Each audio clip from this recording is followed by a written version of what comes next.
Hi everyone and welcome back to the channel. I had a recent question in our Facebook group, the Black Tie Makers group, that was asking about whether or not you need to retest your candles, retest your wick, if you change something about your candle. For example, even something as small as like adding color or introducing some kind of small additive like a UV inhibitor or a Vibar or something like that. But really the question was specific to adding color. And I've seen questions like that quite a bit. Do I need to retest for every single change? And what should my baseline test look like? Again, that's a very common question. So I thought I would address that question or those questions specifically, but that also does really highlight a bigger, more pertinent question. When is it appropriate to be retesting your wick? And more importantly, why is it so important to do so? Hi everyone and welcome back to the channel. If you are new, my name is Wade. I'm the owner of Black Tie Barn. And here at Black Tie Barn, yes, we sell direct to consumer, but we're also a candle supply company as well. So we sell fragrance oils, we sell wicks, we sell dyes, and we're always adding more and more as time goes on. So if you are new to us, check out the website, blacktiebarn.com, and also go ahead and get on those Facebook groups. Again, I run two groups, the Candle Making Work group and Black Tie Makers group, which are for customers and people that use our products there to talk about fragrance blends and basically ask specific questions to those other customers using Black Tie Barn products. And the reason I suggest that is because that is where you will see questions like this. And you will see really good conversations and discussions around topics like that in those groups. So if you are interested in learning more from the community members as well as myself and other members of Black Tie Barn, jump in those groups. At the very least, subscribe to this channel, and we'll also post a lot of videos to help out as well. And so let's start off with the specific question, and that will kind of lead into more of a general theoretical approach to this. And again, that question was, I'm planning to add some color to my candles for the first time. Should I and do I need to retest my wicks, my recipes? The short answer is, yes, you should. Will it always matter? Will you always end up needing to make a change? No. In fact, I would say the majority of the time, something as small as adding a little bit of color is probably not going to change your wick performance or create a need to change your wick type or size. However, you don't know unless you try. And other factors come into play to decide whether or not that's true. For example, certain wax types are more forgiving and you can add more to them and they're not as viscous waxes to begin with, so you can probably get away with it. Waxes that are already very viscous or difficult to wick, every little thing that you add could make that wax even a little bit tougher to wick. And so it's very, very important to at least retest anytime you change something. Adding color would be changing something about your recipe. So that is the short answer. However, let's talk about a little bit why that is the case. And I'm going to explain it in sort of a different way, an example I've used before that I hope kind of makes this easier to conceptualize. Keep in mind that a wick and a candle is sort of serving a capillary action. It's basically there to take fuel, which is the wax, and as that wax melts, and that draws that fuel through the wick up to the flame, and that's what keeps the candle burning. And there are a couple of different ways you can compare this to something else to make a little bit more sense. Honestly, it's even sort of like how blood flows through your arteries, but that's a little morbid, and I get nauseous talking about medical stuff. We're not going to use that example.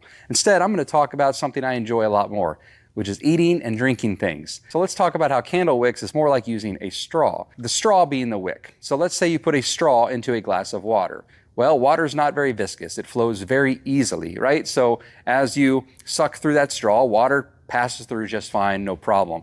And if you have a smaller straw, less water comes through. A larger straw, more water comes through. Pretty easy to understand. Well, that's wicking in a nutshell. A smaller wick is going to allow less fuel. A larger wick will bring up more fuel. And that is why if you have a small candle, you generally need a small wick. You don't need as much fuel because you don't need as large of a flame. A larger candle will need more fuel to feed a larger flame. In a nutshell, that's it. However, here's where wicking becomes a little challenging. Not all waxes are water. In other words, not all waxes are going to flow that easily, and not all waxes are going to be that easy to feed the fuel to the flame. Now take that same straw and let's put it into a chocolate shake or a smoothie. It's a lot harder for that to move through the straw than a glass of water. You're going to have to suck a little harder. It's going to take a little bit more effort, a little bit more work to get that through the straw. And so think of that as sort of a wax that's a little more viscous. So wax that's a little thicker or it's denser. There's several things that can make a wax more viscous, which basically means how easy or difficult it is for it to flow, right? No waxes in the market are like water, and none of them are like solid rock. Everything's kind of in this middle range, right? And so that's why wick testing is important, is to figure out what straw type works best and what size of straw you need to allow proper flow of the wax or the milkshake through the straw. Now, when you add something to that wax, whether that's color or another additive or a very viscous fragrance oil, that can affect that wax even more. So now you've taken that standard chocolate milkshake or standard smoothie, and now you've added fruit chunks to the smoothie, or you've turned your milkshake into a thicker malt. Now it's getting even more difficult for that to travel through the straw. Now that wax is getting even more difficult to flow nicely through that wick. Now, there are several wick types on the market, and they all serve different purposes. Some can handle viscous waxes better. The way they are woven together or knitted together, all of these things affect how well a fluid, in this case melted wax, will flow through it. However, there is no perfect wick, because where you have a pro, you have an equal con as well. So wicks, for example, that handle viscous waxes, that can handle all that and burn really hot and can feed all that fuel to the flame, will often in standard candles with normal waxes be way too much wick. And they can cause mushrooming and soot and smoke and carbon balls, because they want to draw too much fuel. Like, things are flowing too easily through them, right? So based on the type of wax you're using is how you decide what wick type you should use. And it's best to have sort of a baseline. So anytime you're going to start with a new wax, it's best to take that wax, take standard jar, whatever you want to use, and then add a wick without fragrance oil at first, just to baseline that wax. What seems to be working decently for this wax to move through the wick? Then, once you've kind of established a baseline and you know your starting point, you have to still retest whenever you add fragrance oil, right? Because now you've changed the recipe. It's no longer the wax by itself. If you decide you want to color your candles and use candle dye, you're adding something else to the mix. If you decide you want to use a UV inhibitor or a Vibar or stearic acid, or really any of these things that are all totally optional, by the way, that's all changing the formula, that's all changing the recipe of that candle. So it will need to be retested. Now again, most of the time, to answer this question specifically in the Facebook group about color, most of the time you're using just a couple drops per pound, maybe 2 to 5 to 6 drops per pound. And usually that's not going to alter your wicking too much. However, there are a few variants to that. There are certain dyes that are thicker than others. But the other thing is, depending on the wax you're using or the color you're trying to achieve, you might be using a lot more dye than what I just suggested. If you're using 8, 10, 12 drops of color per pound, that could affect the wick. And again, there's no way to really know until you do it.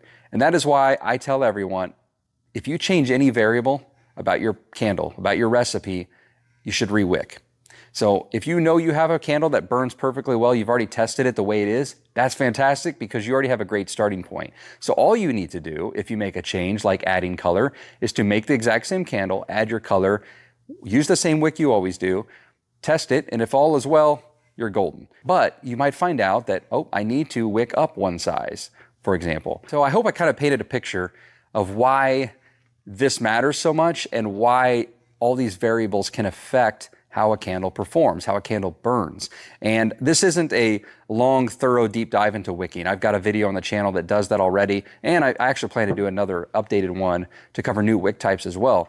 And in that video, we get into the details about wax type, and we talk about vessels, the shape, the size of the vessels, when to use more than one wick, different types of wicks that are better for different types of waxes, and all of that. If you're curious about that, just check in the description box and I'll link that video as well. But I just wanted to really establish the importance of wick testing, why you have to do it, and why it's important to do it for every change. And that includes fragrance oils. Every fragrance oil is different. Now, many are quite similar, and the majority of your fragrance oils probably are not going to need a different wick type from one another. But there are certain fragrance oils that will require a wick change. Sometimes not just a size, but even a wick type. If it's a very viscous fragrance oil, that might require a change. So test everything as if it's a new product. Now, that doesn't mean you got to test one from every batch, right? That means anytime you change a recipe, test it before you roll it out for production or roll it out for sale. Right? You just need to make sure you test for every change. But this isn't just about performance to make sure your wick works. Like, why is it so important that that wick works properly? For starters, the whole goal of a candle is to burn properly and smell good. You want to maximize scent throw. If you're not using the right wick because you've changed something like adding color or changed something about your recipe and that wick's not performing as well as it was before, your scent throw could suffer. The overall candle performance could suffer. The candle could tunnel. The candle could no longer be safe because now, what if the candle is burning too hot because of the change? And now you risk a wick being too big or too hot, and the glass is getting too hot. There are so many reasons why a properly wicked candle is important. But as a business and someone trying to please your customers, customer satisfaction is at the top of that list as well. Customers want consistency.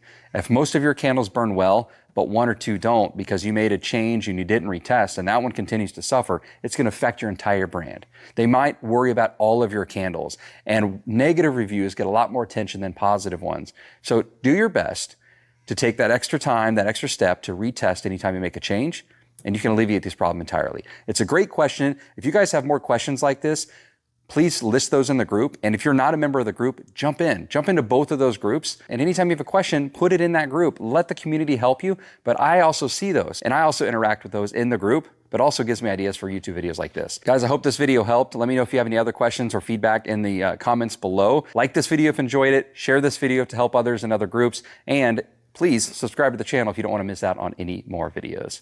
I'll see y'all next time. Thanks.